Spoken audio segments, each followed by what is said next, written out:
Hi friend जय जगन्नाथ। तो आम आज सावित्री व्रत बोऊंकर मोर आसीगलु मंदिर जगन्नाथ मंदिर दर्शन कलु पूजा कलु संकल्प कलु तापर आम बोऊंकर मोर बाहरी पड़लु घर को। तो बहुत माने गुड़गुड़ी होता है तो बहुत गरम अच्छी से शीघ्र शीघ्र घर को फेरी आसलु। पति देव रेडी होते मुझे पूजा भी करदेली।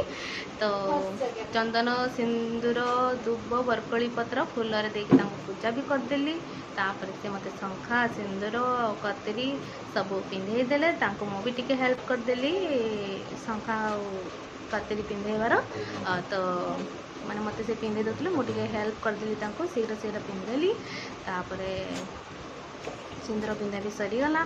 तापर आम आशीर्वाद पाखर नेली आशीर्वाद नेला परे आमर पूजा भी सरीगला। तापर पानी पी नी पाखर मु लिची एकाथरे भोक लगी तो लिची एकाथरे नहीं नेली।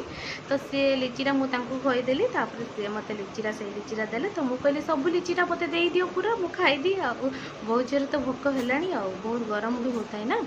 तो ओके फ्रेंड आमर सावित्री व्रत कंप्लीट हो गला। तो पूजा पट भी सरीगला। ओके फ्रेंड जय जगन्नाथ बाय बाय फ्रेंड समस्ते भलरे रुहंतु। तो समस्ते खुशी भी रुहंतु। तो आमको आशीर्वाद दियंतु आ लाइक और कमेंट करंतु।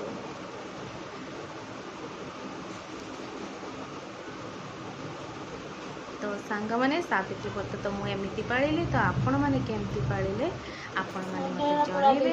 तो फ्रेंड ओके बाय बाय।